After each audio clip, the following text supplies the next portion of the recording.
Stifle my words so you'll be it. Tell myself it doesn't hurt. It's too much to fix with your touch. Won't even convince me with love. I just can't win or lose with you. So tell me, what do I do? I'm always locked up in my head, trying my best to forget what you said.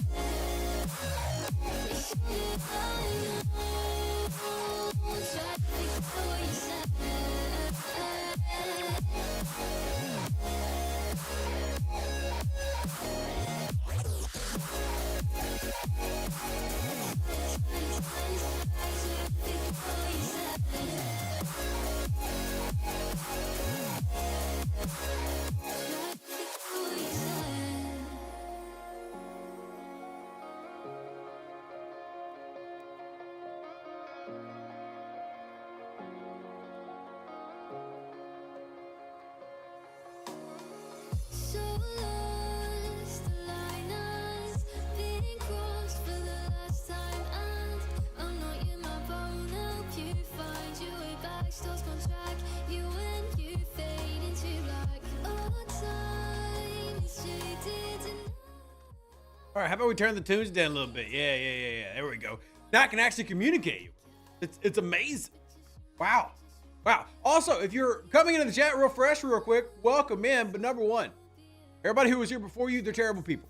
Let me go ahead and explain why. Right? So normally we start these videos, we're loving on everybody, we're thanking everybody, we're being very kind. You know, but sometimes we have to correct people. And today we have to correct. There were about 60 people came in early, and they made me hungry. They kept talking about tacos, and that is just it's an egregious sin, right? Everybody knows in America you can't talk about tacos without inviting and or providing tacos to the person you're talking to. It's known law. It's called common law. It's taco law. And how dare people come in here and make me hungry? But welcome in. While I'm starving for the next hour and a half, and we're going to talk about Star Trek Fleet Command, go over the various things happening, including PvP arenas, the territory planning that hopefully y'all should be doing as the new season starts on the 21st, and more as we talk about Star Taco Fleet Command, my favorite game of all time. Good day, everybody. Hope you're doing well. It's always a pleasure to see everybody. Major Samo, Noon Whistle, MB, Matt Summers. Hey, about Matt Winters.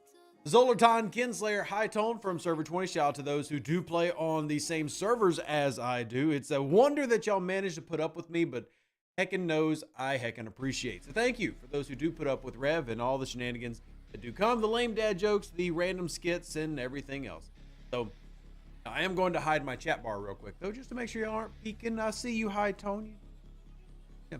Welcome in, Falcon. Good to see you. CO Trek Diva, of course, always a pleasure. William, the Cerritos Burritos Taco Day. You know what?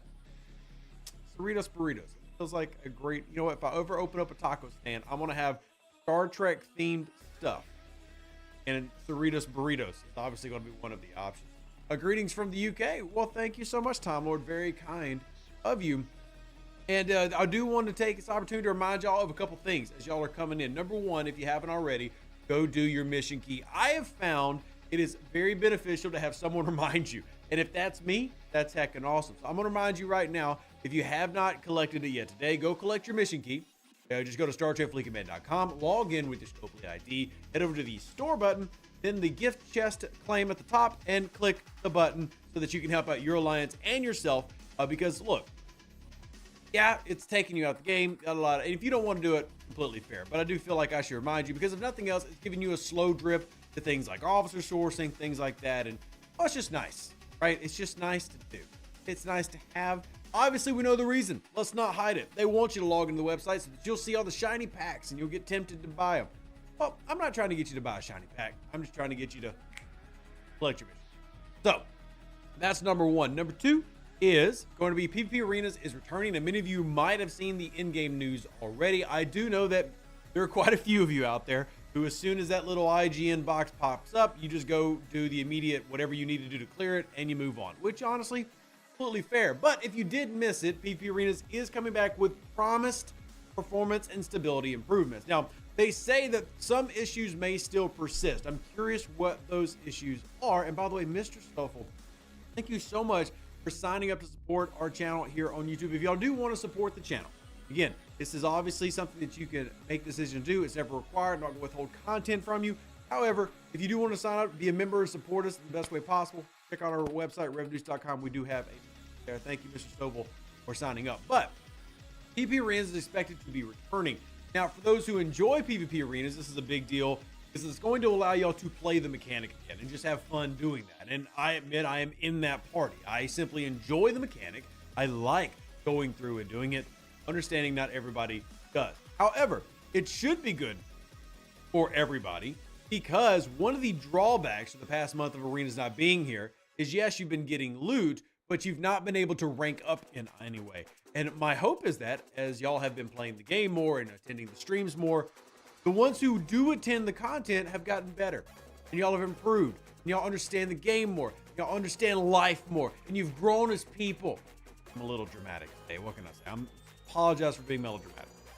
But truly, there is a drawback to not being able to progress with rep, right? So you're missing out on certain things that you might want to pursue and go after. Not just the rep in terms of the reputation here, but also the ranking rep so that you can actually get access to more things because it is a double-sided coin, right? It's just like the DTI. I mean, it's two loops in one. And this one, you're grinding reputation in the faction itself, and then you're also grinding it in the arena with the ranking system. There are rewards for doing that, and I think it's undeniable that the PvP arena has amazing rewards in it. It just really comes down to how much people enjoy the mechanic itself. But I tell people, even if you go in there and you play 10 matches and you just straight lose, at least you're getting rewards. But that aside, PvP Arenas is returning the 20th. Now, I have still not been able to get any type of movement when it comes to moving the day or the time. I will continue to bring that up. I'll continue to remind them that, hey, there's only a subsection of players who are able to participate on Mondays, right? Like maybe Major Samo can't do it consistently every Monday, but if it was, on a different schedule, a different path, I will always try to push those type of feedbacks because it is kind of silly to have things that truly are great here, whether you're into PvP or you hate PvP. There are things that everybody wants here. For example, the innovative engineering. I don't think there's a single person in this game that doesn't want an innovative engineering, a literal reduction in ship blueprint costs. I don't think anybody doesn't want that. I don't think anybody doesn't want syndicate requisition. Every single day I get 21,000 syndicate XP just for existing, right? I think everybody wants that, even if they don't necessarily like the mechanic, which again is fair. And Joe, to answer your question, it's Ops 40 and above that the PvP arena mechanic begins. So yeah, the rewards are undeniably great, not to mention obviously the premium mirror dust pull that I'm doing every single day. It's simply one of those things where you have to decide whether you like it or not, if it's worth your time, but you can't do that. It's not readily available to you, right? Like if you are somebody who just simply cannot play on that Monday night, whether you're in Europe or the US, well, you're just up the creek without a paddle. And I don't think that's fair considering the amount of players that are in that level range. I think we've got, I'd have to check with STFC statistics again. I think we're somewhere around, I mean, it's over 100,000. It might be around 150-ish now that are G4 and above, right? Maybe 120,000 G4 and above players, but we have a little less than 50,000 total who have participated. And given the number that we've been able to track who are active during those times, we know that, a high percentage, it's like 40-something% of people in that range would participate on Monday, but that means that you have all these people who simply aren't available to even do it during the time frame. So I feel like it still needs an adjustment in that area. At the very least, Scopely needs to provide some way for people to earn it outside of PvP arenas if they're not going to grind it. There has to be a way to earn the ranking and the credits or something. It just simply can't stay stuck. Monday night, 8 hours. You're not going to be able to give that to the player base, and I don't feel like that's fair. We'll see if that conversation ends up going anywhere. The most recent focus for PvP arenas when it comes to Scopely's side of things has been to work on lag and stability issues because that's been the biggest cry from those who do participate. And honestly, as a frequent flyer of PvP arenas, I'm not going to gripe about that. I hope they actually are doing what they say they're doing, and it is improved. That would be fantastic. Have to wait and see what the product looks like on the 20th. But it's been delayed just about as many times as Starship Flight 7's been delayed at this point. So hopefully Monday we get to see a better result. I'm going to give it over to the comments here. for a second. JG says they need to put arenas on the weekend where more people are available. I will put this out, JG. I know this sounds ridiculous. Over the years, many, you can call them studies, have been done by Scopely to see when are people most active. Believe it or not the weekend. I know it sounds counterintuitive, like that doesn't make sense. But when it comes to active participation, weekdays are higher than weekends.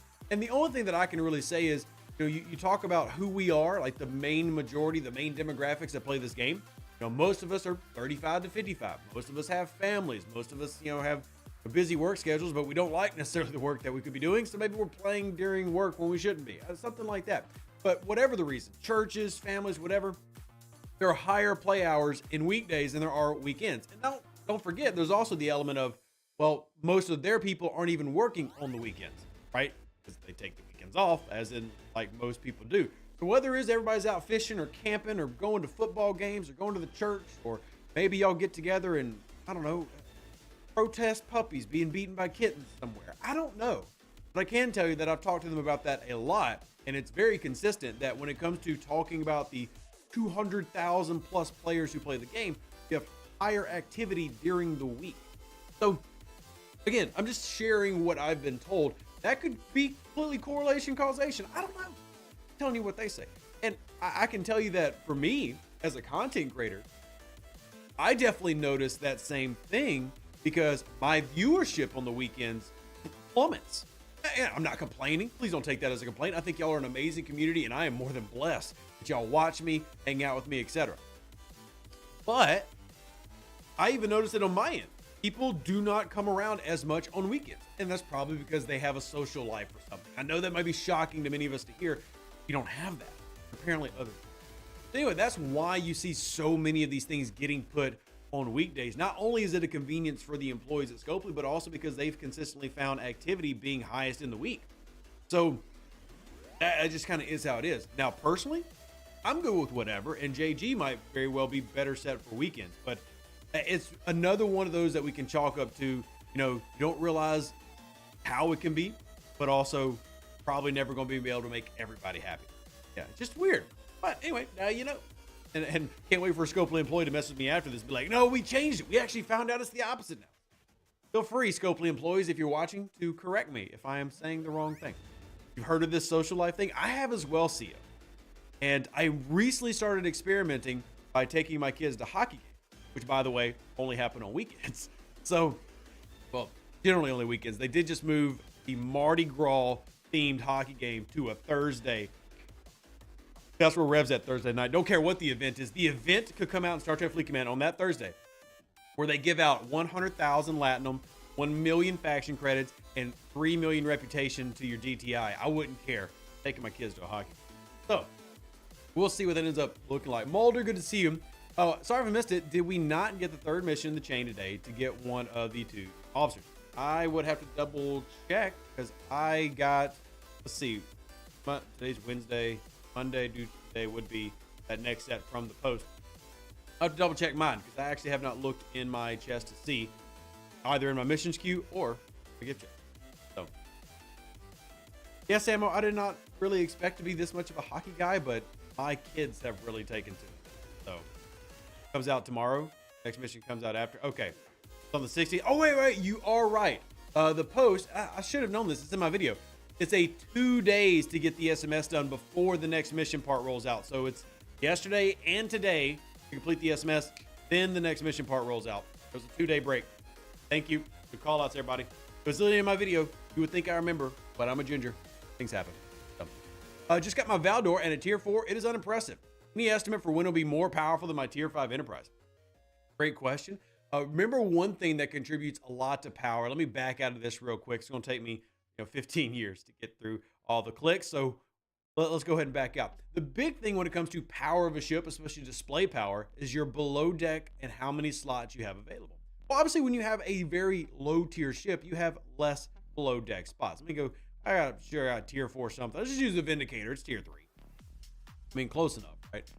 So just for the sake of like showing, most ships, depending on what ship it is, G3, G4, etc., where you unlock officers can be a little bit different based on ship. But simply being, Let's see, for example, we've got that one at level 20, but you're very limited to below deck spots. Now, when it comes to something like a Valdor being better than a Max Enterprise, keep in mind that you're still at an area of the game where things like ship abilities matter. And what I mean by that is the Enterprise and the Augur both have incredible ship abilities that even to this day still have an impact on gameplay. Like you can feel an actual, they feel as if you're inside the game. Too much Ready Player One in Rev's brain. But you can feel how strong an Enterprise is, especially when you've gotten it max, whether you're at 34 or 39 or 42, and it still is a very viable ship. Whereas every faction ship in this game, doesn't matter if you're G3 or G6, starts off weaker for a couple of reasons. Number one is what I just rattled off. The officers below deck, not having enough below deck slots. But another one is hull health. And for those that haven't ever noticed, your hull health is directly tied in large percentages points to your actual level. So if you ever are leveling something up, let me just grab this as an example. The Vindicator here. I don't have any ship XP, but I'll blow some Latinum for science to show y'all. One big thing that improves your actual hull health is going to be leveling it up. Of course, I say that, and this one, forget the Vindicator's got so much hull health, that's probably moving it a very incremental amount. But if you've ever leveled up your ships, I'm about to go crazy with Latinum here. If you've ever leveled your ship, you'll notice that the hull health and the actual strength of the ship levels up with the actual level. So the hull health is incumbent upon you tiering it up, and that gives it more oomph. The 338 million oomph I have is part of it being tier 7. That's why it outclasses so many of the other things. The higher tier a ship goes, the more hull health it's naturally going to get, the stronger it's going to get, in conjunction with you also being able to take advantage of more below deck ability. So those are the two biggest things. To answer your question in the less long-winded way possible, I've always run the 5-7-9 method for low spenders and free to play. The tier 5, tier 7, and tier 9 method is as follows. Tier 5, the bare minimum before you'll feel most faction ships really starting to take off and be solid. And that's a combination of officer slots below decks, hull health, etc. Tier 7 is if you want to take it to be really good at armadas, have better warp range, and be probably comparable or decent in PvP compared to your peers, because not everybody's willing to do that. And then tier 9 is if you really want to invest in PvP. And this can change slightly as you level up. I will eventually alter this for things like G5 and G6. I don't think it's altered yet. Hey, Toe Man, great to see you. But right now, you can see I've got a tier 7 Vorcha, and most people would tell you that my tier 7 Vorcha absolutely eats in arenas. Now, have I purposely loaded this out for PvP? I have. I got the time crystal. I've worked on taking it to tier 7. Most players don't take all their ships, especially in G5 and tier 7. The amount of Saintuses that are only like tier 4, tier 5 is incredibly high, because you get to this, I'm gonna blame Scopely here, but Scopely's FOMO is always like, hey, you need to level up and get to the next thing, and then what you end up finding is there's a lot of players out there that have got like tier 4 ships, and sure, they can complete their basic stuff, but then they're like, hey, I'm really struggling to beat the new Krenoms, and I'm really struggling to beat the Sign of the Hostiles, and waves are really difficult. So that's why the 5-7-9 for me method exists, and why I follow it myself, to make sure that I can handle everything, but also give me a good idea of when my ships are going to be viable. Because the Vorcha here, Klingon Cruiser, eats G5 rares and has beaten G5 epics. I mean, I will lay down on most G5 rares because most people don't take their G5 rares or any ships very high. Now, if you're out there going, Rev, I've got a G9 Sanctum, and I'd love to see you take it down. Odds are, I'd need to catch you when you're running a PvE crew, but it's possible. But I think many of you have played the game enough, whether you're in G3 or G5 or G6, and you've seen what I'm talking about. The average player that's out there who's not watching, Rev Deuce or Samo or Lube or DJ, well, they're not as strong as you, most likely, right? And you're going to run into that player more than you're going to run into, Alex Yolif and Enzi Dog driving. So you're probably going to be more comparable. So tier 5, tier 7, tier 9 is what I've always kind of preached. I do preach a slower gameplay just because I think it's a little bit more fun. And as CEO points out, there are, especially in G5, reasons that you don't see as many people going up in terms of tier, because the cost, especially in the rare ship parts area, really starts to get to you. But yeah, long-winded talking today. Nate says, did I hear correctly, the update was going to give us mission location? don't know which update you're referring to, Nate. So I honestly can't answer. Ken Slayer says tier 5 Corvus did what I needed it until I got my Sanctus. Oh yeah, for sure. Keep in mind that I'm not saying that I needed tier 7. Not that I wanted tier 7. Tier 5 would have been completely a-okay for me. And if y'all remember, I was doing PvP arenas with a tier 5 and being completely fun and completely dominant and having a great time. But now, I mean, think about it. How many of just to give reference, because I always love to provide reference to what we're saying. I don't want you to just take everything I'm saying as anecdotal. If you are G6 in the chat right now, and you built a G5 uncommon, if it was at least tier 5 to tier 9, in that range, how strong was it? If you remember. Not how strong is it now, but how strong it was when you were there. Because I'm going to venture to say most players who were in G5, or I would call them early adopters, did not have a tier 7 Vorcha that was staring down at them at 430 million power. So it's a combination of things like power creep, but also things that have been made available, FTs, officers, new research, new buildings. So a tier 5 to tier 7 to tier 9 Vorcha goes a lot further than what it did when people who were first here experience. So you'll see a lot of like older players, and I would even call, you know, the VIPs older players, because most of them have been playing a long time, who will say, hey, G5 uncommons have very little value. And I would say you were right when you had them, but you're going to really struggle to win that argument with me saying a 430 million power Vorcha doesn't do anything I needed to do, including PvP. But they are completely right that when G5 first started, when they first adopted them, and when like a tier 7 Vorcha was 200 million power, like MB is saying, oh yeah, completely. That makes total sense. It's not providing what you need. It's the same thing with the Valdor, and even the same thing with the Enterprise, because we had some G3 people here. Y'all might be shocked to know this if you're a newer player, but having a 10 million or stronger Enterprise below level 40 was impossible. I know you're gonna look at me like I'm crazy, because everybody, brand new servers that launched this month, have got Enterprises over 10 million power. That didn't exist. That was impossible. Like that, even the highest spenders were struggling to hit the 10 mil. Like that was a milestone. People wanted to get there so bad. It's an impossibility. Now it's commonplace. So the game definitely adapts as time goes on. Why am I rambling about this? I don't know, because I enjoy talking game with y'all, and I enjoy talking shop. So enjoy talking shop. I'm seeing G5 epics pushing 3 billion power. Yeah, it used to be 1.5 tops. Absolutely, Bruce. Yes, absolutely. And I've said this before, for those curious of my plan, because I know a lot of people like to kind of follow alongside what I'm doing. And I do encourage y'all check out the chat with all of our G6 players rattling off where their stuff is in terms of like where their power of these ships were. Now, one thing that I'm planning on doing is the 56 rares don't interest me. Now, I'm not saying I'm going to skip the 56 rares. If you remember, my recommendation has always been get at least one faction ship at every rung. So that means if you're at 6, 28, 32, 34, etc., 42, 46, 50, 53, I'm an auctioneer now, I get at least one. Now, I do that for a couple of reasons. Number one, I do that to make sure that I'm not going to struggle, right? Because if I'm not skipping ships, one, it naturally slows my gameplay down a little bit. And two, I'm probably not going to run into, say, the issues with Silence, where people had like tier 7 pylons, which are good ships, but then they hit level 51. That tier 7 pylon is not doing their loot, right? So that's why I always do that. Now, I'm going to get 56, but what really speaks to me in this game, like what really draws me in, the epics of G5. That is what currently just like drool that comes down my chin every night, not only because of sleep apnea, it's because of these 3 ships that I'm dreaming about.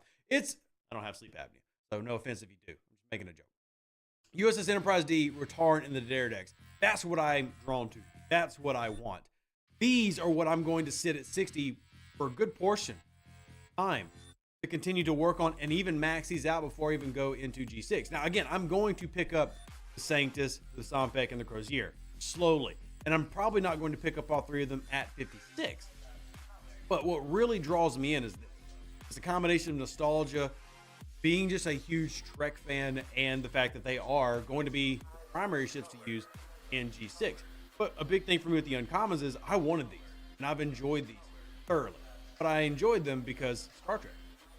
You know, the 56s don't have the same allure for me that the Vorcha did. I've told y'all this story. I remember seeing this ship in Star Trek in the Next Generation and just thinking it was so cool and just so bad. I loved it. Always liked playing on. So again, find what you like, and that 579 method will work for the vast majority of players, but not necessarily everybody. Let me go back to doing all these clicks. I don't know how long it takes. Y'all have played this game. Y'all know what the clicks are like. If you take the time to level the epics, then you can easily do everything till you get and level up the uncommon. No struggle, just takes time. Agree. Davey adds in that they speak to their whales the same way now about my Tribune. It was not worth building then, but they all say build a G4 epic now. Yeah, it's the G4 epics will surprise a lot of people. And the reason they'll surprise a lot of people is because there's a good, and Samo can speak to this, there's a good solid 3 years where everybody, content creators, VIPs, everybody, skip the epics. Don't need them, too expensive, no return for your investment. But because of a combination of favors that have come out to make things cheaper, reduction in latinum to material cost, really improving on the amount of parts and mats that come out, getting an epic G4 is no longer bad. That is, every free to play in this chat, I'd recommend get one. Every single one. And of the two that I would recommend the most, Tribune and Enterprise A. I know Klingon, skipping on Hegta, just being honest. Tribune or Int A. But there's no wrong answer there. And I think you thoroughly enjoy it. I don't run into people who are telling me that they have done and followed my advice, and they're like, Rev, you're an idiot. I should have never built the Enterprise A. I should have never built the Tribune. People are loving it. And I can also tell you that if you're into like the finer gaming, and I assume most people who come to streams and YouTube videos are, because you're here, right? Remember, the average person in this game is not coming to hang out, Rev. I appreciate you being here. But that probably means that you enjoy the finer details of the game. I mean, does it not excite you the thought of your Tribune shooting 40, 50, 60 shots in a single round? Like, does that not get you just going like all nerdy? If not, I'm talking to the wrong group. That just gets me sliding my abacus all over the place, man. It's exciting. I love it. So you get to enjoy a lot of cool features with those ships, which sadly, a lot of when you get into G6 is very cookie cutter. And they'll tell you this. The G6 ships have the same firing patterns. Their abilities are all poop. They look cool, but the G6 ships in a lot of ways are disappointments right now. And any of the G6 players, feel free to chime in. You're more than welcome to say, Rev, you're an idiot. I disagree with you. But the firing patterns, same, right? The effectiveness, I mean, the 63 uncommon, just as an example, I think you honestly need to get to tier 9, which is when you need to get them to upgrade your Borg Cube. And at tier 9, it costs so much to get it there. And even then, it's still probably getting absolutely waxed by a maxed epic if the player driving a G5 epic knows what they're doing. So, I mean, but down here in the G4 and G5 world and G3 world, because we started this whole conversation with Enterprises, it's still fun. You can do a lot of cool things. Get up to the very top and it's just a bunch of like copy pasta. I don't like that. I don't like that. My opinion. Let's see. Laromi says I'm collecting all 3 G4 epics. Why? Because I can. I'm not in a hurry to get anywhere. Plus, you just like them. That is a completely good reason to get that. And Crozum says that's why the 60 Plus use the Borg Cube a lot. So the Borg Cube is used a lot for a couple of reasons. Repair costs being lower than standard Sigma ships. That's a reason. But honestly, the biggest reason is the Borg Cube is the best ship in the game, assuming you've taken your faction ships to a tier to allow the Cube to be the highest tier possible. Now, there are other reasons, but the truth is the Cube is the strongest ship in the game at the very top. Now, Mark is also right that G6 ships tend to have terrible cargo. That's another reason. But the Cube is simply the strongest PvP ship in the game, and to an extent, you can use it for a little bit of everything that you want to use. So, yeah, it's my hope is that by the time we reach G6, and I say a collective we, because whether you're G5, G4, G3, it's going to take us time to get up there. Most of us are playing at a slower pace, and we're not in a hurry to get that. I got to go grind ISO map. Gross. So when we get there, my hope is that change has been made that grossly improve those ships in the same way. Ooh, great pull. RNG for Rev. In the same way that the G4 epics were improved, right? That's my hope, is when we finally get up there, they'll have made improvements, and we actually don't have to experience the same drawbacks that current G6 players have experienced. So, are you using faction officer recruits to gain some? I've been mostly saving mine for ship VPs. So Daniel, my strategy has always been I spend my faction credits on officers until about level 28, 27. Then I switch to ships. And then because I've always been a dual faction grinder, I'm always able to focus on one ship, and then the other I can either rotate to saving for the next ship or use on officers. And the goal with the officers is simply to get transporter patterns. Then after that, it doesn't really matter. So after that, it doesn't really matter. Need G5 scrapping? Agreed. Absolutely.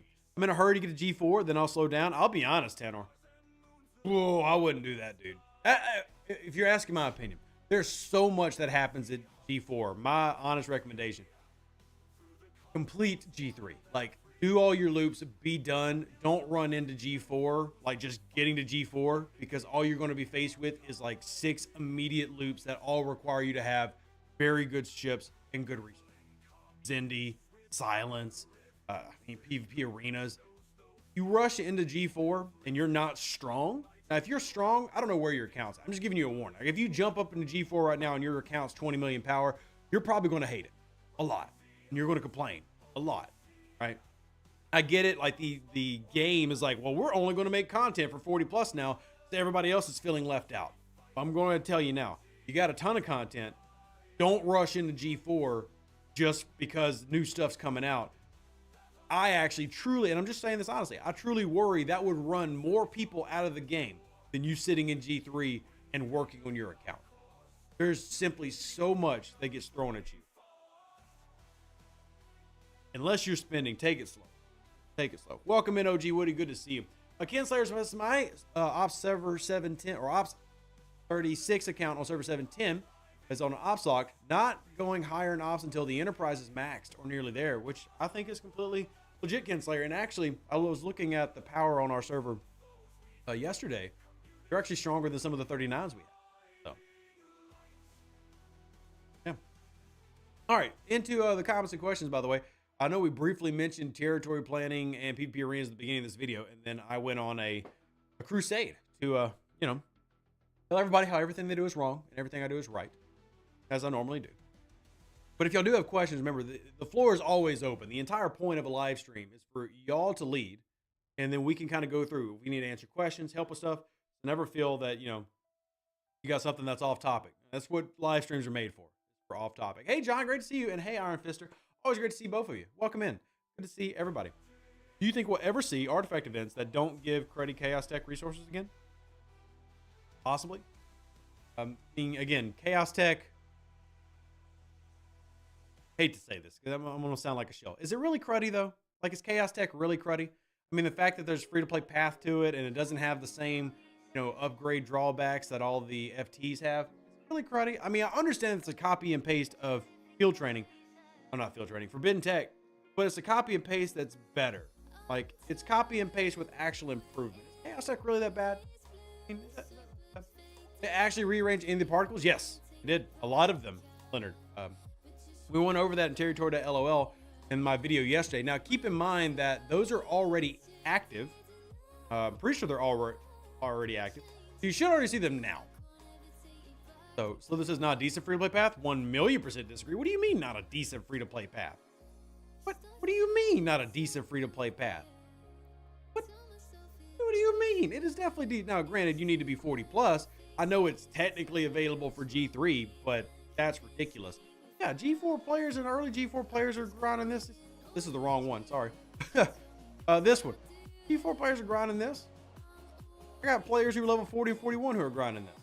Yeah, that's great. I've got people who freaking full pulled the Q cannon already. Like, I hate them. I hope they step on 17 Legos. Like, I can't gripe with that. That's great. That's great. Unless I'm misunderstanding what you said. So, you would like Chaos Tech a lot more if I had a useful one and not only the Texas one. Well, make sure you're doing this pull. You pulled the cannon twice. I hate you, Bruce. I really do. 17 Legos in your path. That's what I pray for your future. An overabundance of the blessing of Lego all over the floor. How dare. Just, my gosh. All of y'all are the worst. Congratulations. Charles, good to see you. Who dat? God bless. Who is your top 3 for head coach? Oh my goodness, Charles. That's a Saints question. Good question. Gosh. I have a longer list of who I don't want, like John Gruden and Antonio Pierce. I mean, Aaron Glenn's definitely on my list. You know, don't have a ton. So it's tough to be very optimistic if you're a Saints fan. It really is right now. It is very tough to be optimistic. But it's good to see you, Charles. I appreciate you coming on by and saying hello. I really do. It's very kind of you, and I hope you're having a fantastic start to your 2025. Yeah. Didn't realize it when I did pull because I wasn't paying attention, but I assumed it might be a shard or two. For the Q cannon, yeah, I'm still slowly working on mine. I don't have the RNG some of you do, so I have not managed to get anything besides the Thought Maker and, of course, the Battle Pass, which gave out the loot, which is neat, by the way. If you're wanting to level up ships, you can put it on a ship, make it easier to fight the Texas. I'm 31 out of 200 on my Q cannon. Can't wait for that. And then, obviously, the Temporal Conduit. Then we'll see a free-to-play path for some of the newer ones get pushed later. But, obviously, month 1, they always want to sell. So. Why is there a 5,000 cap on the IA building currency? I was waiting to unlock Voyager Archive all at once, and it took me about a week to realize my total wasn't growing. So they just simply put caps on things so that you can't hoard forever. Here's what I recommend people do. And please remember, I'm not arguing that I agree with this methodology, simply pointing out that's how it works. And they're not willing to stop that. They put caps on everything. Every special currency, etc., has a cap. Here's what I recommend you do. Because 5,000 is that number. If you're creeping up there, do this pull. This is what my low-level account does every day because it can't actually progress any of the loops. Pull this just so you can get officers. It's 300, so it's not going to break your bank, right? Pull this, get shards. So if you didn't know, now you do. There is a cap to how much of the currency you can hold. So you're sitting there, pull your officer shards. Right now, obviously, I can't progress anymore because I've got my main 4 done, and my Talios can't be maxed until Ops 55. So, I'm sorry, 58. So, I'm going to be pulling the officer shards for quite a while. Yeah. 5,000 is so low. I'm not agreeing with the methodology. I'm just simply saying that's how they do things. They cap things, and just about everything you have in here has a cap, right? In terms of specialty currency, for example, all your ship juices, caps, right? You can get more of the juices, but you stop getting stuff at a certain level, and then you might get things through events.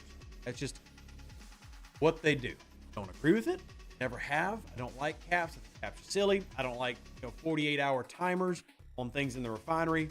An example of that being the G4 material converter. If you did want to do any of these things here for the sake of science, I'll show you. Here, let's just do gas. Bam. I'm gonna spend it. There you go. Got my rares. Then I can't do it again for 2 days. I think that's dumb. I understand one day, kinda. I don't like that. But here we are. So all I can hope to do is let y'all know where those things are, how they work, and help you avoid them if you're trying to avoid them. But yeah, I'm right there with you. I don't like them. I don't think anybody else likes them. We all think they're collectively dumb. But here we are. Yep, the tax. I don't like the tax, Chris. In fact, I actually just helped their little number keeping by using the tax, but I did want to show people the mechanic. Even pulling officer shards is still the cap anyway. You are right, because you get 350 a day and you can spend 300. So you're going to hit the cap no matter what. You might as well spend on the officer shards. Like the officer shards are not going to put you into a deficit. You're simply going to hit the cap no matter what. You might as well get something while you're in that process. Yeah. Your opinion, Rev, does the Revenant evolution / scrapping mechanic alter the advice you give to someone getting ready to push in G5, G6? Nope, not at all. I think the G5 is fantastic, and I strongly encourage people to get into it. But no, it does not change my advice in the slightest. Nope, not at all. Again, there are multiple reasons why I have like the strategy that I do, but the play slower, grind smarter strategy is not only there to spite Scopely and drop spending. Not the only reason. It's truly because I feel like that's the style that everybody will enjoy. Now, I also want to add real quick, Cayman. Apologies. Just because it's the style that I prefer, preach, etc., Doesn't mean you have to follow it. If you're going, hey, I really feel that with my NX01, I have a strong enough ship, and with my Revenant, I'm getting enough materials, and you just want to say, heck Rev's recommendations, I'm going to skip some ships. If that's what you want to do for your gameplay, who am I to call you an idiot? I'm just a ginger on the internet with a camera, right? Whatever you feel is best for your account, feel free. But in terms of recommendations, no, specialty ships don't change my recommendation. And here's why. Because specialty ships are a dime a dozen. You get about 5 to 6 specialty ships every single year.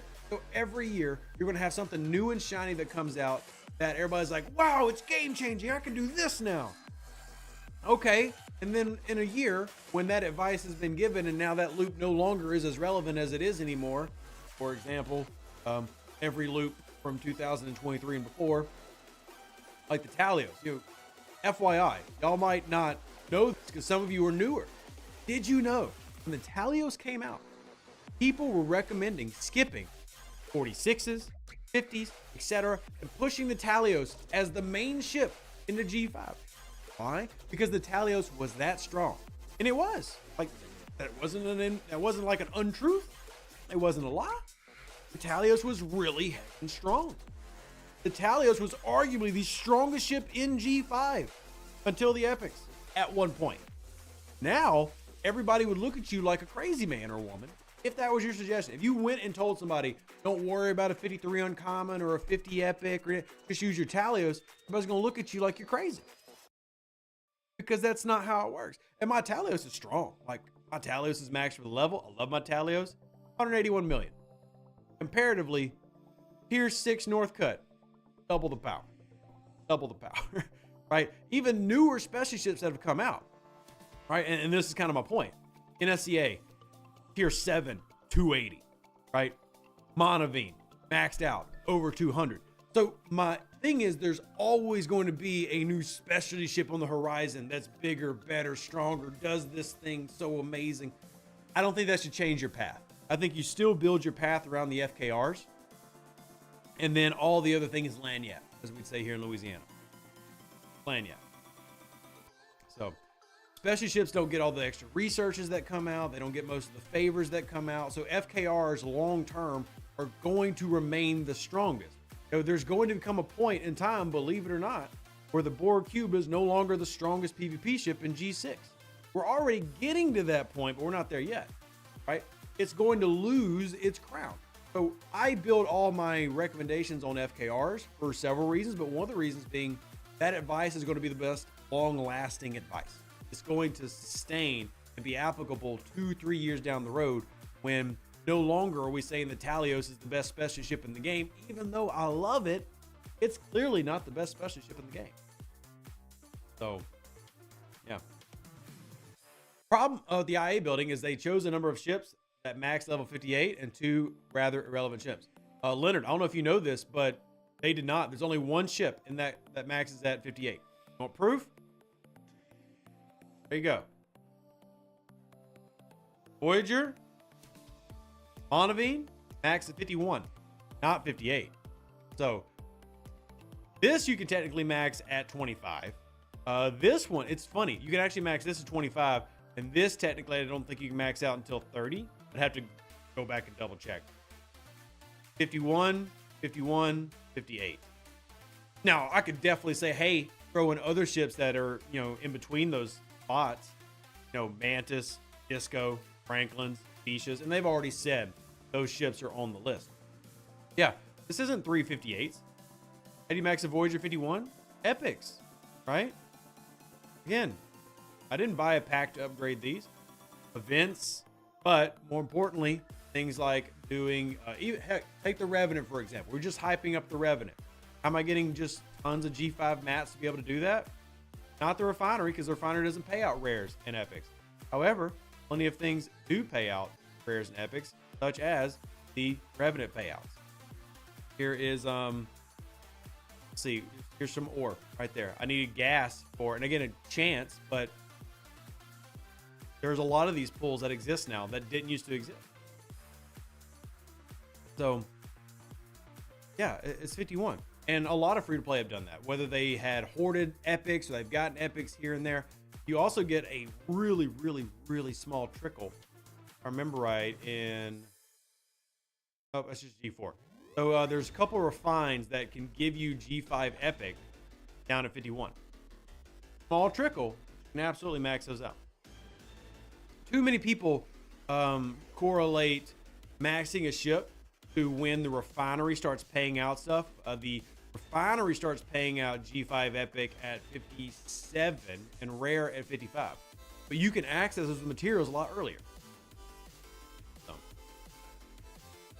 let's see, it's got not that one, that one. Oh yeah, I don't have my Mondavine refinery anymore. But speaking of what can help you with your Voyager, your Mondavine refinery, once you max it out, gives you rare or an epic every day. So thank you, Falls. Another one to do. And if you remember, I've recommended this a lot, just trying to help people who are out there. Go to your Borg faction, G4 mega chest, and then when you're at level 51, G5 mega chest. More epics. So there are plenty of ways that you can find it, but as I've complained about a lot in the past few months, because everything is here, there, bam, bam, bam, bam, it is hard to keep up with. But at level 51, you're already open and available to getting G5 Epic. I don't think a lot of people realize that. So, and I'll blame that on Scopely because it's not intuitive. Things are just sporadically thrown in various places, and you're sitting there going, I mean, okay, but what do I do next? Right? And I agree with y'all. That is not good, and they should fix that. But if you didn't know, yeah, you can get your Voyager and your Mondavine max at 51. And something I would actually, if you wanted to talk about things that Rev would add to his recommendation list, that would be a recommendation. I would say a good measuring stone of moving past 53, because I'm not going to tell you to sit at 51. Just like I wouldn't tell you to sit at 40. I wouldn't tell you to, just sit at 20. It doesn't make sense.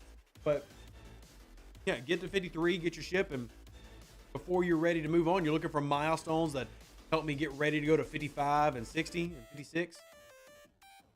Have those ships maxed. I think that is added to that mechanic. Would they bring out an independent ship research that would help for non-FKR ships other than the Starship? I'll put it this way. Anything is possible, but I have had a lot of conversations with them about this type of stuff. One that readily comes to mind was about the Defiant. And I was talking about the Defiant. Look, the Defiant, to most of us, was a disappointment when it rolled out because it truly is a one-trick pony. The Defiant really is only great at its loop. It's an okay Armada ship, but everybody who's watched DS9 knows that Defiant is a warship. Like, it is a strong PvP ship, literally, in the show. And a lot of the diehard Trek fans were very upset how weak its performance was in the game. My argument to Scopely was, okay, let the Defiant piggyback on Federation research, which would have significantly improved its performance. I argued with that with game design, who designed the Defiant, and they talked about it. They heard the argument. They discussed it internally and decided against it because they wanted to keep a segmentation between specialist ships and faction ships. And that doesn't mean they can't change their mind. They've changed their mind on things already. They said adamantly for years, we're not doing G5 scrapping. And now they're saying, well, yeah, well, we're going to talk about doing that here in 2025. So they can change their minds, but I can tell you that for me, every time I've brought that up, it's been a, we'll talk about it. And then it's always a, we decided against it. It's, we can obviously debate whether that's good, right, wrong, etc. But that's just what's happened so far. All right, yeah. What ops level should I camp or kind of camp at if I'm 45? My highest faction ship is my Augur. Woof. Okay, Pierre, you went a little bit higher than I normally recommend, but here's what I'm going to tell you. Because you're already at 45, go to 46, get a 46 ship, maybe even 2 46 rares, sit there a while, catch way the heck up, go from there. And if you got some Latinum laying around, I would use the Latinum to speed up your ability to get the rares as quickly as possible, whether it be the Pilum, Coronal, or the Newton. That's just what I would do. All right. Are you aware of any efforts to add new G6 research? Right now, there's only a tiny amount in the combat tree and nowhere else. Kind of boring.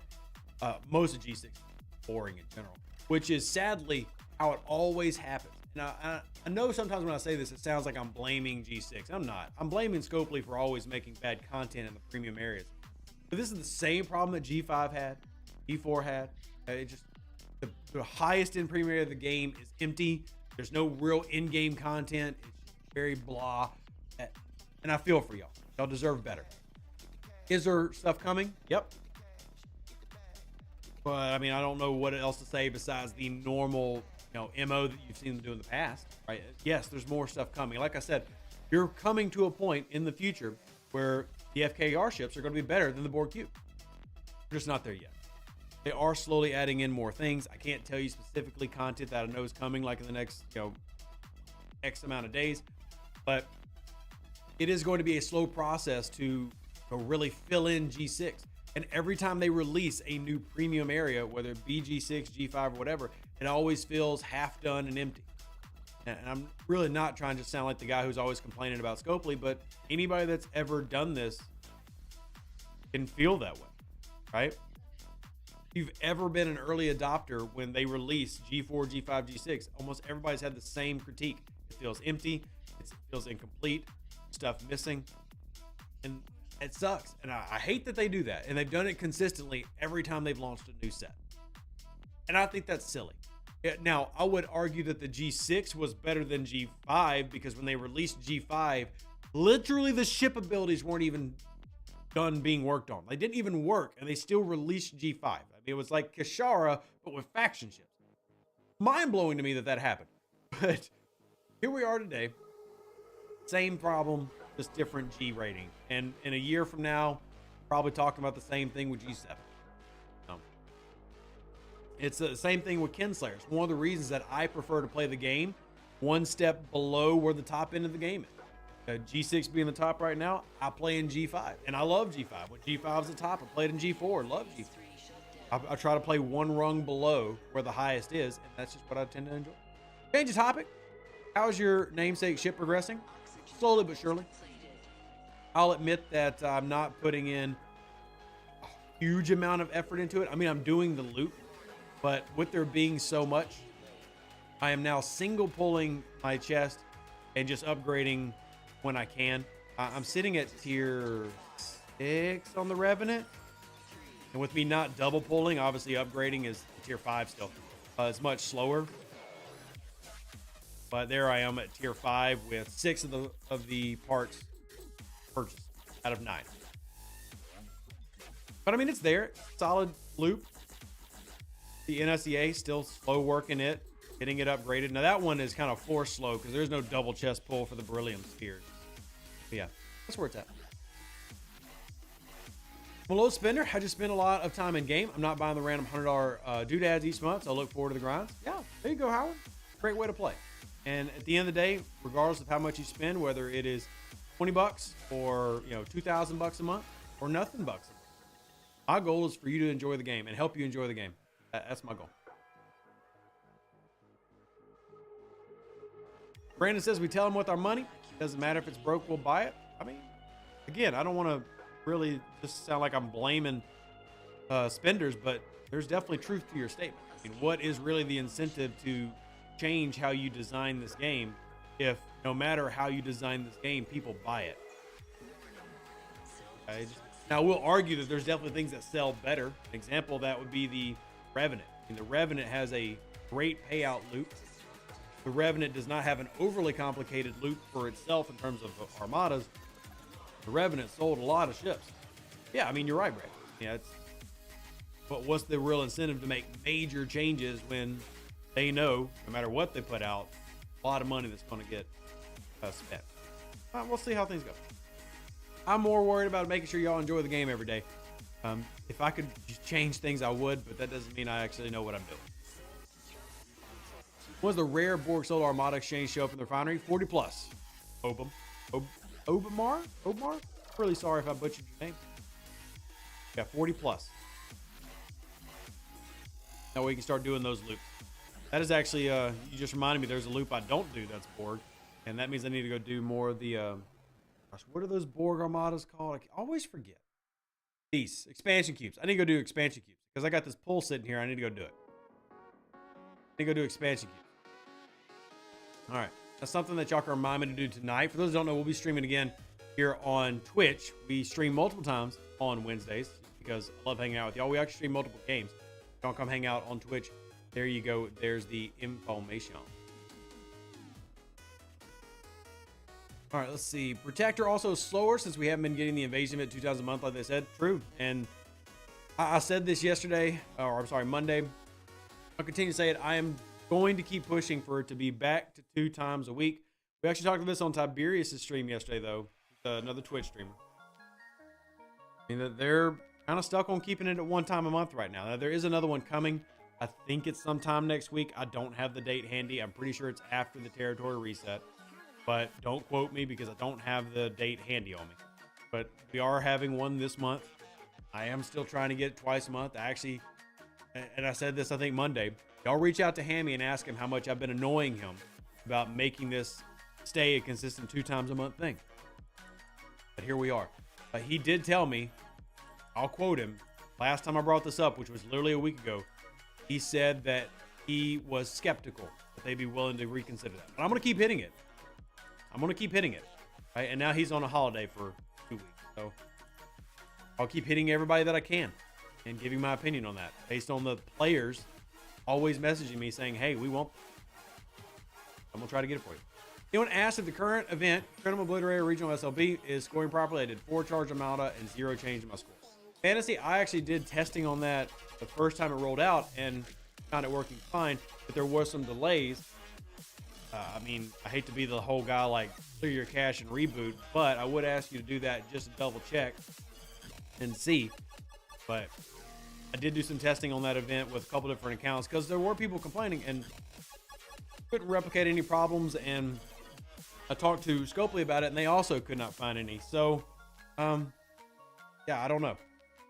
If you do confirm, like do all the basic things that they tell you to do, I know it's annoying, but just humor me. If you're still having an issue, let me know. Because if you're not scoring at all, that's a problem. But keep in mind that all of your rounds don't count, right? Like it's only your, you know, I'm sure you know how it runs. So just do that for me for the sake of argument. Go do it. Let me know if that does anything. If it doesn't, well, we'll see if we can do the whole escalation thing again. So, I'm assuming you know how the mechanic works. And David's right. It counts your best round. Your best round. That's it. Best one. Period. All right. Hickory says Apex Barrier. Do I need to do something special to activate it? My logs always say 0, but doesn't matter to the hostile. So Hickory, there's nothing special to do to activate it. You simply have needed to unlock things that provide Apex Barrier. So you do not statically have any Apex. Let's say you're a level 25 player. You do not have any Apex Barrier. Doesn't exist for you. But there are favors, researches, officers that can give you Apex Barrier. Right? Can give you Apex Barrier. Just depends on where you're at. For example, let me go ahead and jump in. One of the new CTs gives Apex Barrier. And it says, hold on. You can't, no, not Soren's. Yeah. See, like Soren's gives Apex Barrier in PvP, right? There are various things that will give Apex Barrier. Just depends on, you know, what you're using. The new officers, even though I don't like their below deck abilities because they make your ship have no state. I think that's really dumb. But Icheb, below decks, wrong one. It's Tuvok, below decks, gives you Apex Barrier in PvP. There are also other items that can do that same thing. So it just depends on, do you have any of those items? And do they apply to the situation that you're looking at? You know, the other one is what? Which building gives Apex? There's a building that gives Apex Barrier. That's ISO. Building visit. The one I'm upgrading right here. Is it this building? Is it the District 56 that gives Apex? You know what? Screw it. Upgrade for science. I don't want to wait for chat. Yep, there you go. PvP Apex Barrier. So, there you go. Now, the DTI building also, I believe, does the same thing. So, you have the DTI and the D6 building. Just depends on what you're going after. And again, I've been pointing out a lot of PvP Apex. There is PvE Apex Barrier as well. An officer that gives PvE Apex Barrier is actually the Lieutenant Picard, the alternate reality Picard. If I remember where he's at. Where is he? Because there's not a toggle for Apex. That would be handy, Scopely.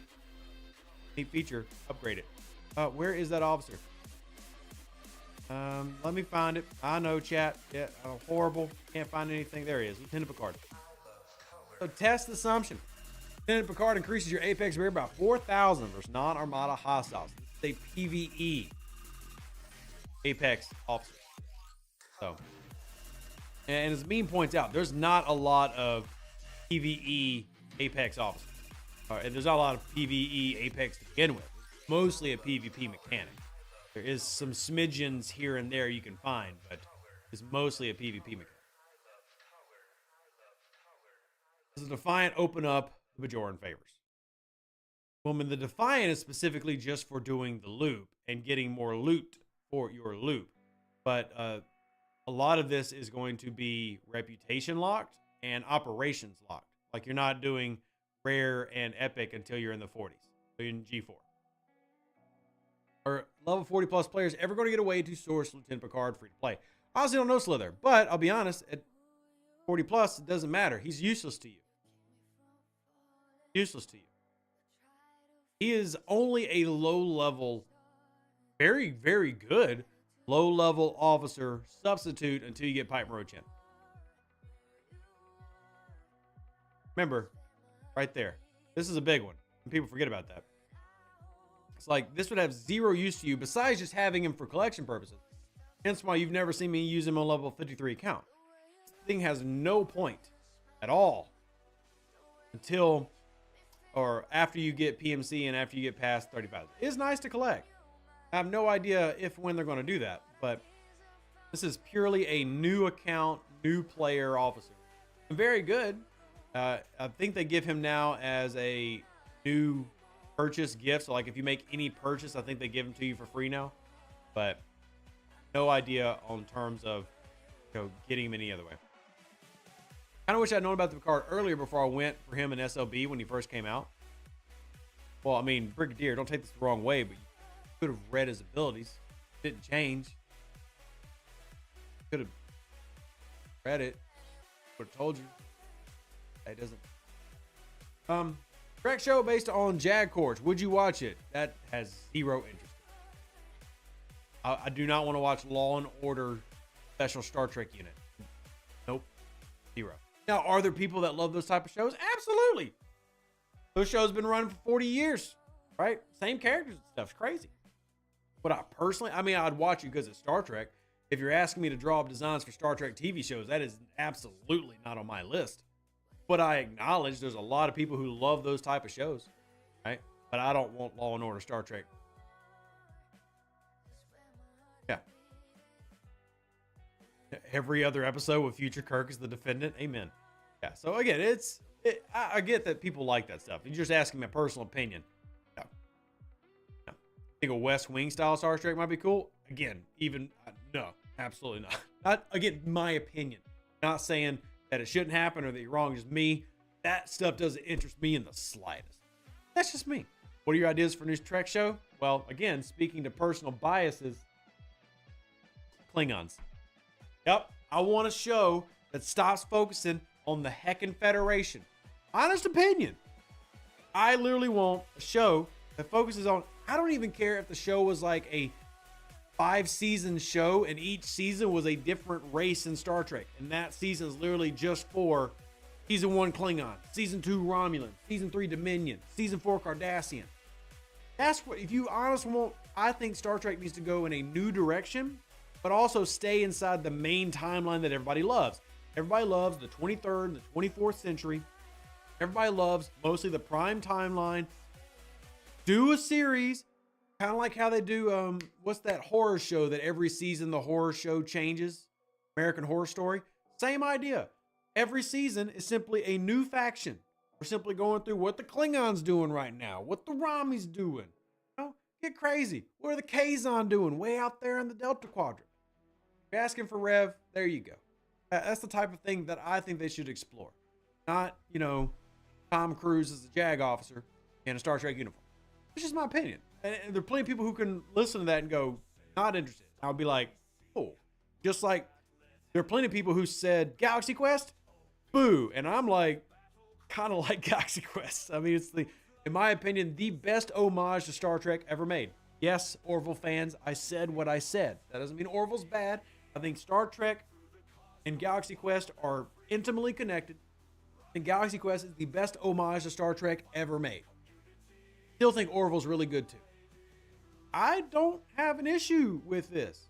I completely respect that other people do. Right? So Braxton says Galaxy Quest is what originally got me into Star Trek. Awesome. Yeah. Lower Decks kind of started diving into different factions like Klingons and Vulcans on a few episodes and really enjoyed those. Yeah, me too. Hello. I just wish that the new owners were into animated stuff because they prefer to run with Strange New Worlds. Yeah. Tuning in from the UK, thanks for all the help of the years. I've PM'd you a few times about free-to-play stuff. Awesome, Louis. Appreciate you being here. Appreciate you being here. Tellarite Pigs in Space. Yep, sure. Spaceballs is more of a Star Wars tribute, but sure. Also, sure. Absolutely. Enjoy what you enjoy as well. Okay?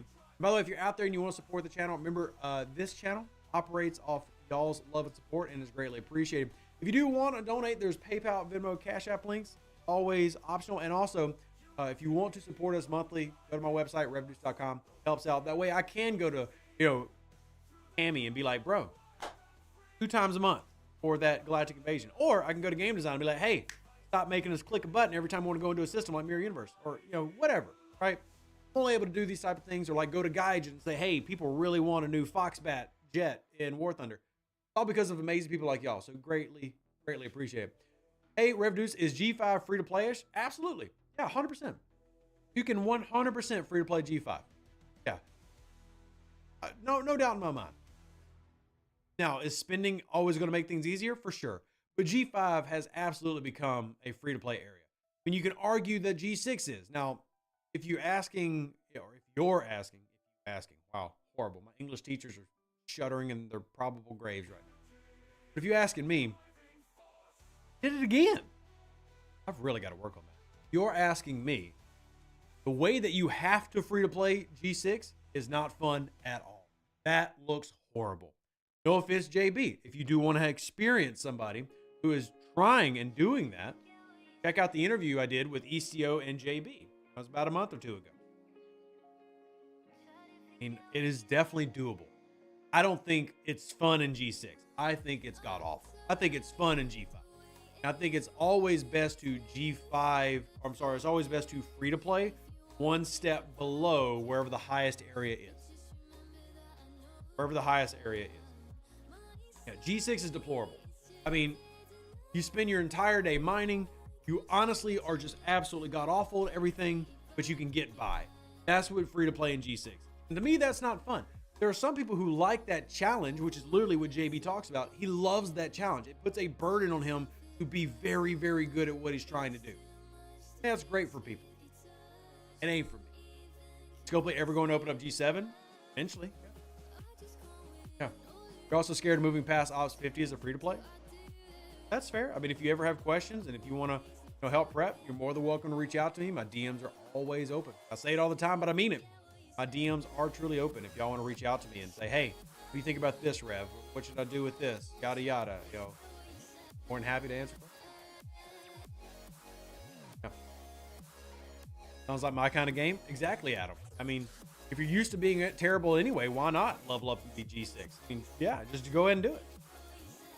I always like to stress, and this is why I have people who have different opinions than me come on my show. My style of gameplay and my recommendation is not the only way to play this game. Do I believe they're the best? Well, yeah. If anything, you should not listen to me if I don't tell you that my way is the best way. Like, that's stupid. Of course, anybody that you come to for advice hopefully really believes that what they're telling you is the best option. Like, it's absolutely silly to go to somebody for advice and they don't believe what they're saying. I believe the way that I play and the way that I encourage people to play is the most fun way to play in STFC. I also know it's not the only one. So if you ever disagree with something, just know that's okay. And you're more than welcome to explore those options for yourself and see if you like it or dislike it. There's still plenty of people who say, hey, Rev, I don't regret skipping a G4 Epic. Why they feel the need to come and tell me that? No, but they do, right? Whatever you're going to enjoy, as long as you have all the information available to you, have at it and have fun. That's got to be the focus. You're finding the game is getting easier and easier for the free play, as it always does. Here's the natural progression of Star Trek Fleet. So, Premium area rolls out. This example, let's use G6. G6 rolls out. G6 is literally impossible to get to without spending money. Here's what happens. When a new area rolls out, the previous area starts losing its locks. And what I mean by locks, I mean is paywalls. Let me give you an example of a paywall that used to exist in G5 that no longer exists. Everybody here who went G5 in the very beginning, please back up Rev so it doesn't sound like he's a crazy person. Believe it or not, G5, you could not free to play 255. Impossible. Because you needed rares. But you could not get the rares until 55. You couldn't do it. You had to buy packs. The very, very, very beginning of G5. In the very, very beginning, you couldn't do it. To get the rares, you had to actually buy to get the rares. Now, we're sitting here talking about maxing Voyagers and getting epics at 51. That's just the natural progression. When a new area comes out, they make the previous area far easier to get to. They improve the economy tremendously to push you closer and closer to the newest paywall. That's just the style, right? Now that G6 has been out over a year, there's already a lot of economy improvements that have come out that make it easier to get into and work in. But when it first came out, nobody free to play touching G6. But now it's feasible. And then a year from now, it'll be very comfortable to do that. So it's just the natural progression of this game, where when a new area comes out, they make it very costly, and then as time rolls on, they make it easier and easier as you get closer and closer to the next time they repeat the cycle. Now, it's my personal hope that they stop repeating the cycle. The reason I say that is the most recent cycle, G6, I don't deem very effective. I mean, we are over a year into G6 and there's like 5,400 people in it. That is very low numbers, right? So I would really hope they don't release G7 like this November. But at the same time, you talk to like a lot of our level 70s who come in. I'll use Thiep as an example. Thiep's a really nice guy. Always been really kind to me. He comes in, and last time I asked him in this chat, he's like, yeah, bring G7 today. Because he's bored. He's sitting at level 70 with nothing to do, and I feel for him. I mean, he's bored. As we actually were talking earlier with another G6 player in the chat, there's a lot of unfinishedness, lack of research, lack of content for G6. They're bored out of their mind. I think they need to really expand G6 and make it better for everybody, whether you're free to play or a spender. But anyway, do you think that next month there'll be another event store? Have to wait and see, Paula. Have to wait and see. Dave says, my wait is all about the collector ship showroom. The 53s and 56s are all random Scopely creations, no interest for me. First of all, you lying lint liquor. This is not a Scopely creation. You absolute, you're gonna make me say words I shouldn't say on YouTube. How dare you? Like, first of all, how dare you? Second of all, how dare you? This is one of the most iconic Klingon ships ever in Star Trek. It's been in 4 series. How dare you? But yes, the others, you're right. The other 5, you're absolutely bang on. But this one, how dare you? Yeah. Hit a nerve? Possible. I mean,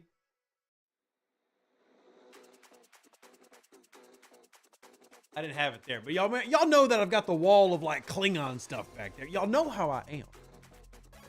Sompek is in DS9? No, it's not. It's not. You think you're thinking of the Negvar. It's not in DS9. The Sompek is a Scopely created item. How do I know? I talked to the guy who designed it. He's no longer there. But yeah, let me scroll over. Here we go. So many scrolls. Yeah. All 3 of these were designed by Scopely. They had to be approved by the actual Star Trek people at Paramount. Like, these were all Scopely creations. For example, the guy who designed the Crozier was inspired by Star Trek Voyager. These are supposed to be armor platings similar to what the Voyager had during its Borg Incursion. That was the idea and the inspiration behind the styling of the Crozier. These were all designed. The Sanctus takes a lot of, and in fact, a lot of the Romulan ships take a lot of inspiration from other Star Trek games that have existed. So Now they have a ton of inspiration. Like you can see a lot of Star Trek in them, and I credit the designer for making these very Star Trek. But yeah, the North Cut is clearly based heavily off the Prometheus, right? And they don't hide that. I mean, if you've ever seen the Prometheus in MVAM, multi-vector assault mode, you're going to essentially see the North Cut. Here, I'll pull it up just for those who aren't Trek aficionados like I am. Yeah, where's our display capture? Now, it's not one-to-one because you see the nacelles are definitely different and everything. But yeah, the Prometheus from Voyager has what's called multi-vector assault mode, where it splits into 3 ships. And the ship in the middle, that one right there, that is essentially your North Cut.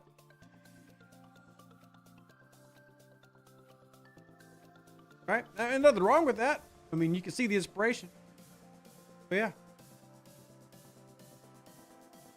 Prometheus is also a Stargate ship. You're right. You're right.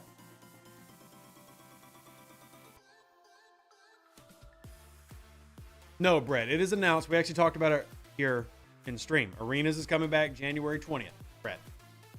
It's literally the title of the stream. I don't know if you read it. I know you just got excited, like, oh, Rev's live. And you just clicked. You just came here. And you just, yes, Rev's here. It's literally in the title of the stream. EVP Arenas returning January 20th. Good to see you, by the way, Brett. Good to see you. Good to see you. New crossover confirmed. Stargate. I'm here for it.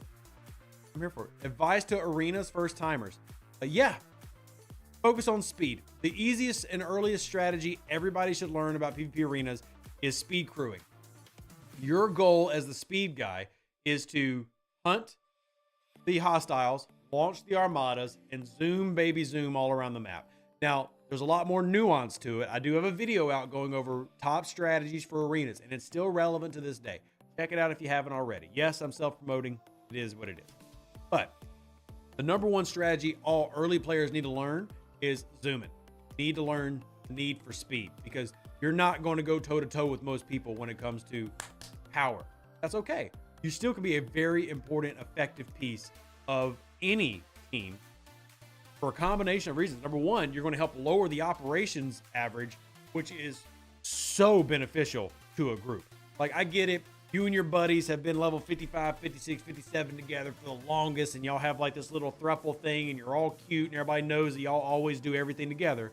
But you being 56, 57, 58 are going to go up against my group, which is going to be 53, 60, and then like a 47, and we're going to murk you. So manipulating the ops average is a big way to influence your matchups in your favor, because most people still don't do that. Generally, only people who watch content creators use those strategies. So, it's all about finding what works for you, but early strat that everybody needs to learn is speed, speed, speed.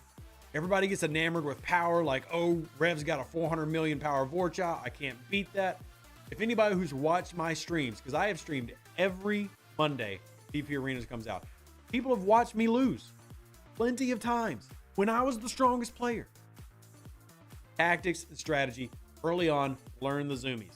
Gotta learn the zoomies. Think they'll ever give the Borg Queen captain's ability? No, not. Which particles are prioritized from the mirror store? Are you asking which primes to go after from the mirror store, Vigman? Is that the question? What primes?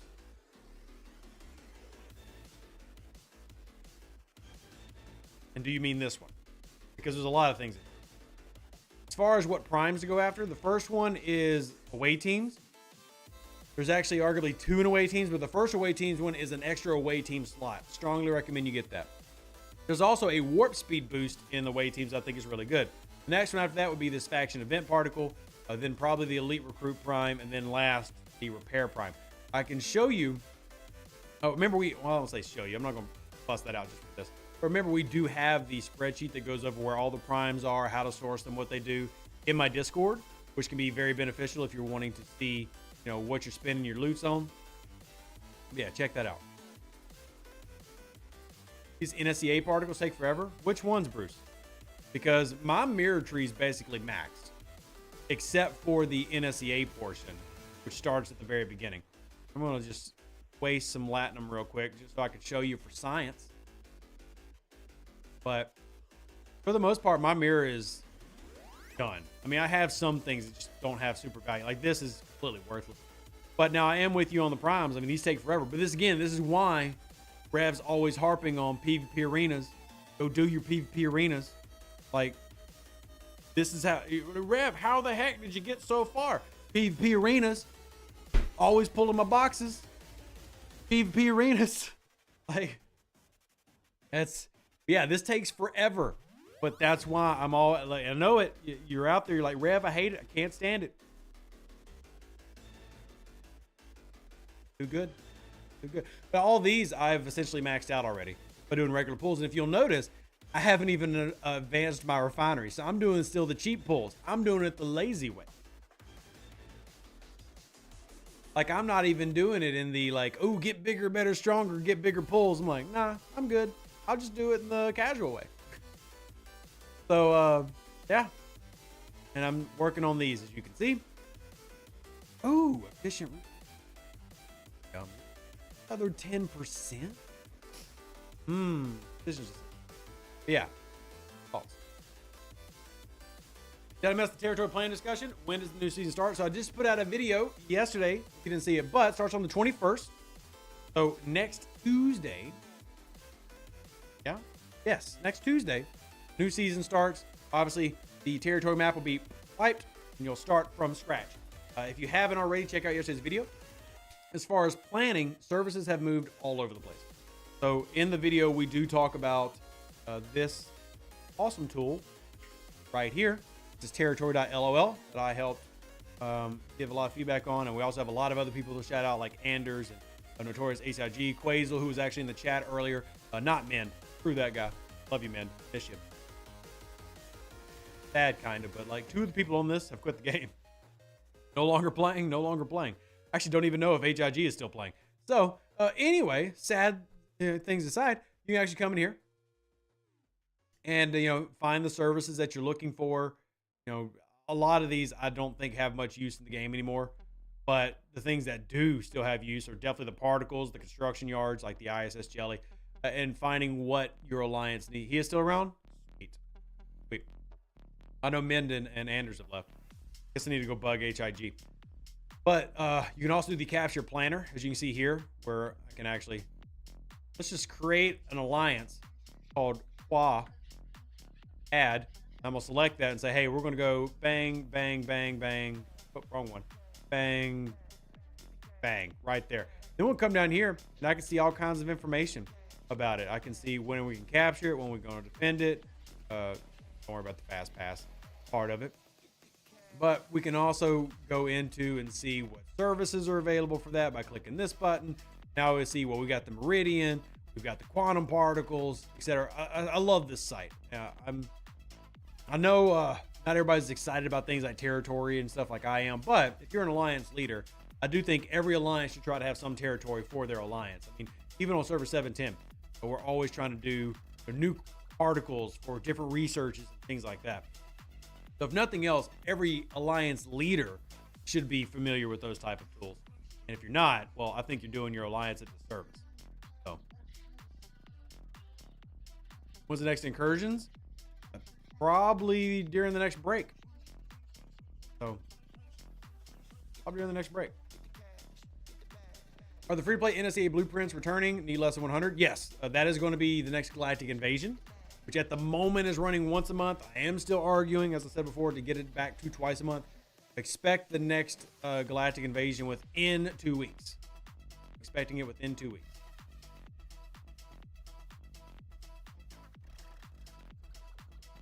Mirror her any good for PvP? Should G6 players be pursuing her? Good question. So for me, I say yes. I like Mirror Hura.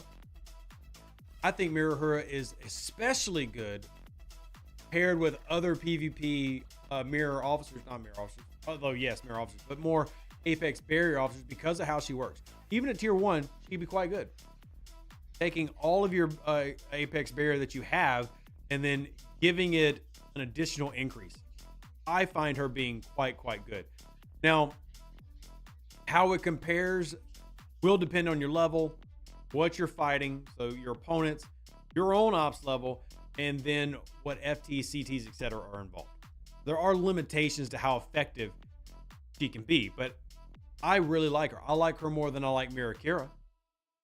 So I use this set, and I use this set for a couple reasons. One, it frees up my sets for other things, like my Battleship Strike team and running Carol, Lorca, Honor Guard Worf. But I generally get better performance out of this than I did running straight critical. It does depend though. Keep in mind that even though I remove criticals as a damage point from my run here, I'm helping my damage creation by running ISO Cascade between 7 and Gwen DeMarco. So I took away criticals here. I took away the Man, the Myth, the Legend, Honor Guard Worf, but I added in Isolated Cascade below decks. That's a big key. Like, I lost some damage to add Apex, but then I gave more damage. So, is there a way to get Lorca SP without money? There are two ways, Mihai. Indicator gives you Lorca SP every day, and then the Incursions event store can give you more Lorca SP, in addition to, obviously, every time you level him up, you get him. Every time you level him up, you'll get more SP. That's a cool Entei skin. Thank you, Bruce. I appreciate it. I've actually been trying to get them to release this skin again. This was a free gift given out to players in the Battle Pass when the Next Generation first came out like 4 years ago. And this was one of the rewards for completing the Battle Pass. The level 34 version was free, and the level 50 version, which is this one, was you had to buy the $20 Battle Pass, but they have not made this skin available since. Now, it does nothing. Like, it doesn't provide any buff, but allows you to have a version of the Enterprise D without being a level 60 player. Really neat. What about Epic Commander credits? Generally speaking, level 51 and above. 51 and above. You got to be a G5 player to get those. There is an exception to that with the Vindicator. If you obtain the Vindicator, you can get those earlier. But again, got to get the Vindicator. Just need to unlock the Vindicator first. Still around 1 month away, free to play. And again, I know I'm just really hyping up arenas. I know that everybody likes it, but arenas.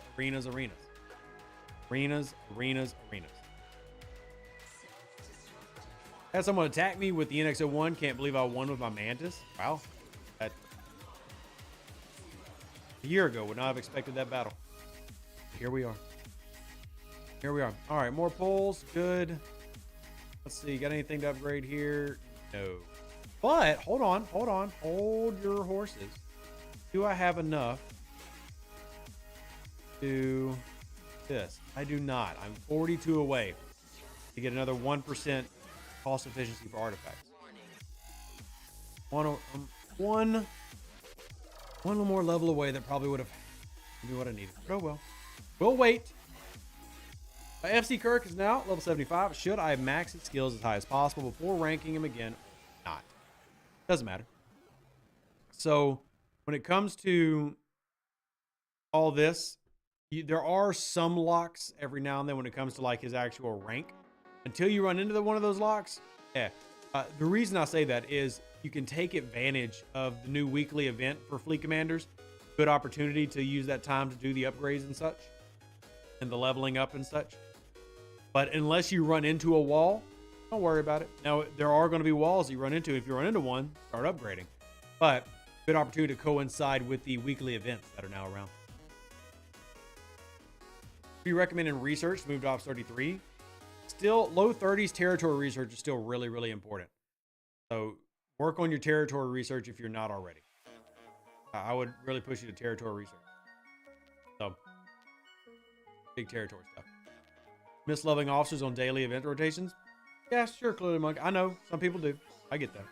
All right, y'all, look, we're going to wrap up for the day. Remember, if you do want to support in a bit, hit me up on Twitch. We'll be streaming later, hanging out, having a great time. If you do want to hang out, well, starts at 5 o'clock. We'll be doing War Thunder first, as we always do. Then we'll do Star Trek after. We do play 2 games, and we have a blast playing both. All more than welcome to come hang out with us. There's the link to Twitch. Also, if you do want to support the channel, remember, check out the website, revduce.com. Every little bit helps. I know I'm a content creator. asking for your money. But hey, all of us got to make a living somehow. If nothing else, I hope you enjoyed this video. Hit the like button on your way out. We're going to wrap it up here on YouTube. We'll have more content for you as always, and my DMs are always open. So hit me up on Facebook, Discord, you're in the YouTube comments, Twitter/X, wherever you want to get a hold of me. More than happy to hear from you. Love you. Live long and plunder. Stay safe with those Space Cowboys. Deuces, that's me. Catch you on the next video, and I'm out. An even better outro than the intro. For the Empire and glory to your house.